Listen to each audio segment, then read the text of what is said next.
Railway station आहे, bus station आहे, तर तिथं काहीतरी एखादं ॲडव्हर्टाईज केलेली असते आणि त्याच्यात लिहिलेलं असतं की स्कॅन QR कोड. तर तो QR कोड जर तो अननोन आहे किंवा तुमच्या उपयोगाचा नाही आहे तर तुम्ही तो स्कॅन करू नका. तो स्कॅन केल्यानंतर तुमचा मोबाईल हॅक होण्याची शक्यता आहे. तुमच्या नावाने एक पार्सल आलंय ज्याच्यामध्ये असा काहीतरी चुकीची वस्तू आहे, ड्रग्ज आहेत वगैरे, हे स्कॅम ओळखायचे कसे? आपल्याला कुठलंही पार्सल येणार नाही आहे तर आपण त्या भीतीला घाबरलं नाही पाहिजे. हे पार्सल आमचं नाही आणि जर आमच्या नावाने जर इश्यू झालेला असेल तर आम्ही स्वतः त्या ठिकाणी येतो. मॉर्फिंग जो तुम्ही आता मुद्दा ठेवला की मॉर्फिंग हा एक प्रकार आहे जिथे साधारणतः तुमच्या चेहऱ्यावरती दुसरा चेहरा लावला जातो किंवा दुसऱ्या एका व्यक्तीच्या चेहऱ्यावरती तुमचा, जसं की आता सध्या रिसेंटलीच बॉलिवूडच्या हिरोईन्स सोबत वगैरे असे प्रकार घडलेले आहेत, तर तो सुद्धा एक प्रकार आहे. मी त्याच्यापेक्षा दुसऱ्या एका गोष्टीकडे तुम्हाला घेऊन जाणार आहे की एकंदरीत याचं जे मूळ आहे, कुठलाही सायबर गुन्हा जो होतो तो आर्थिक मागणीसाठीच होतो. याच्यामध्ये असं कुठलं पर्सनल वैर किंवा कुणाची बदनामी करणं हा उद्देश नाहीच आहे आणि हा पैशासाठीच आहे. मग आता पैशाच्या बाबतीत जर विचार केला तर आपला आता देशामध्ये UPI खूप पॉप्युलर झालेलं आहे, QR कोड्स फिरतात आहे. तर आता नवीन स्कॅम आलेला आहे की तुम्हाला QR कोड पाठवला जातो, मग तुम्ही एका लिंकवरती जाता वगैरे. काय काळजी घेतली पाहिजे पब्लिकनी? कसा असतो हा QR कोड किंवा लिंकचं वरतून जे पेमेंट करायचं, सर्वे सबमिट करायचं, याच्या संदर्भात जरा मार्गदर्शन करा मला. बरोबर आहे की आपण बऱ्याच ठिकाणी जेव्हा जातो तर आता तिथेच QR कोड असतात किंवा आपण एखाद्याला पैसे पाठवताना आपण UPI मार्फत आपण ट्रान्झॅक्शन करू शकतो. तर जेव्हा आपण UPI मार्फत जेव्हा ट्रान्झॅक्शन करतो तेव्हा काय होतं की आपण एखाद्या माणसाला पैसे देतो. QR कोडमध्ये काय होतं की एखादा व्यक्ती जो स्कॅमर आहे जेव्हा आपल्याला फसवायचा प्रयत्न करतो तर त्याने कधी आपल्याला QR कोड पाठवला तर आपले पैसे, आपण जर तो QR कोड स्कॅन केला तर आपले पैसे जातात. बरोबर. ह्याच्यामध्ये काय होतं की खूप वेगवेगळे फ्रॉड आहेत की वेगवेगळे जे प्लॅटफॉर्म आहे तिथं जेव्हा एखादा व्यक्ती आहे जो बिझनेस करत असेल किंवा OLX वर सुद्धा काही जुन्या वस्तू खरेदी किंवा विक्रीच्या असतात तर त्याच्यामध्ये सुद्धा पण काय होतं की एखादा व्यक्ती म्हणतो की मला तुमचं असं फर्निचर आवडलेलं आहे, मी तुम्हाला ते फर्निचरचे काय असेल ते पे करतो. मग त्यावेळेस काय होतं की समोरचा व्यक्ती काय म्हणतो की हा QR कोड मी पाठवतो, माझ्याकडून काही तुम्हाला पैसे सेंड होत नाही, तुम्ही हे स्कॅन करा, तुम्हाला तुमचे पैसे मिळून जाईल. परंतु नागरिकांना हे लक्षात आलं पाहिजे की जर तुम्ही QR कोड स्कॅन केला तर तुमचेच पैसे तिथं जाणार आहेत. QR कोडने कधीही पैसे तुम्हाला तिथे येणार नाही आहेत. तर ती लक्षात ठेवलं पाहिजे. त्याचप्रमाणे आपण जेव्हा आता पेट्रोल पंपावर आता चार्जिंगचे स्टेशन वगैरे खूप झालेले आहेत वगैरे किंवा इतर ठिकाणी जिथं रेल्वे स्टेशन आहे, बस स्टेशन आहे, तर तिथं काहीतरी एखादं ॲडव्हर्टाईज केलेली असते आणि त्याच्यात लिहिलेलं असतं स्कॅन QR कोड. तर तो QR कोड जर तो अननोन आहे किंवा तुमच्या उपयोगाचा नाही आहे तर तुम्ही तो स्कॅन करू नका. तो स्कॅन केल्यानंतर तुमचा मोबाईल हॅक होण्याची शक्यता आहे आणि मोबाईलचा ॲक्सेस जर स्कॅमरच्या हातामध्ये गेला तर तुमचे बँकिंगचे पासवर्ड किंवा इतर जे काही तुमचे गोपनीय डेटा जो असतो तो लीक होण्याची शक्यता असते आणि त्याच्यामधून सुद्धा तुमची आर्थिक फसवणूक होऊ शकते. UPI किंवा कुठलाही QR कोड हा जर तुम्हाला पैसे पाठवायचे असतील तर आहे, जेव्हा पैसे रिसिव्ह करायचे असतील तर UPI कोड नाही, इतकं साधं गणित आहे.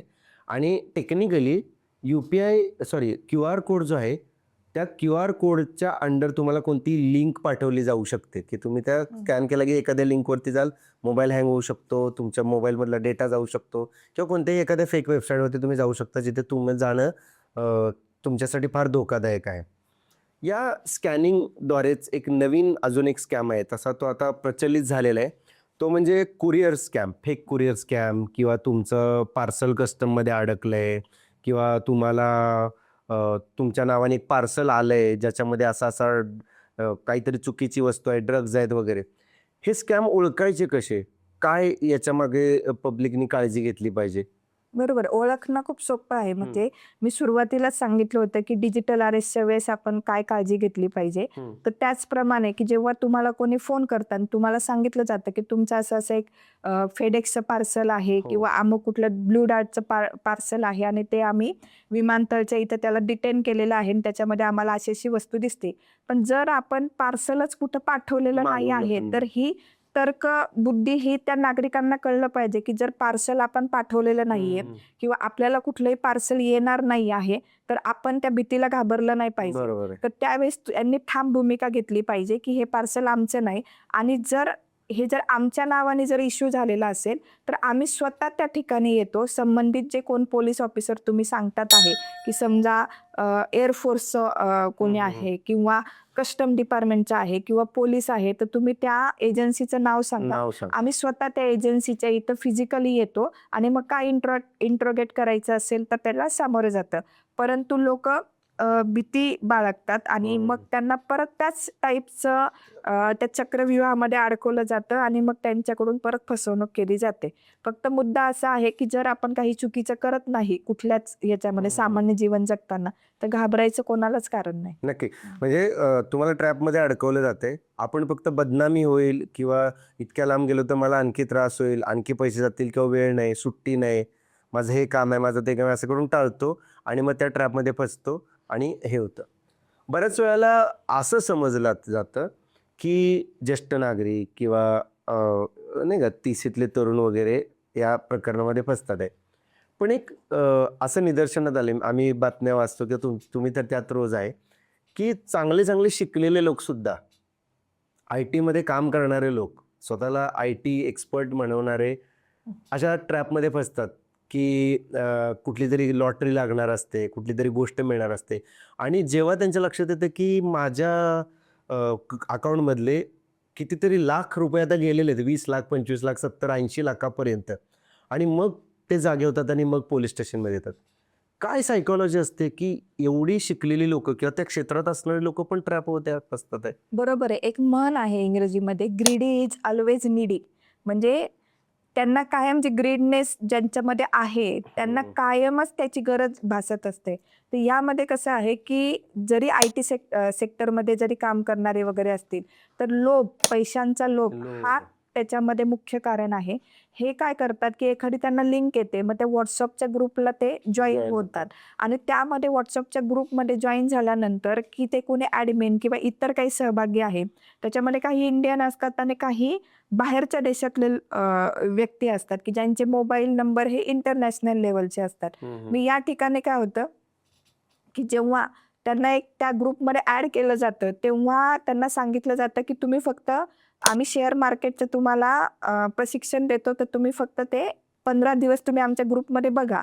आणि मग त्यांचे स्कॅमरचेच दुसरे लोक असं भासवत असतात स्क्रीनशॉट देऊन की आम्हाला 100% किंवा 200% किंवा 1000% आम्हाला नफा मिळालेला आहे, आमचे 2 लाख रुपये टाकल्यानंतर आमचे त्याचे पुढचे 20 लाख रुपये झालेले आहेत. तर त्यामुळे त्या गणितामध्ये त्यांना असं वाटतं की सुरुवातीला आपण पण हे पैसे द्यावे, आपल्यालाही पैसे मिळतील. मग 5,000 रुपये पाठवले जातात, त्याचे त्यांना 7,000 मिळतात. 10,000 पाठवल्यावर त्यांना 25 मिळतात.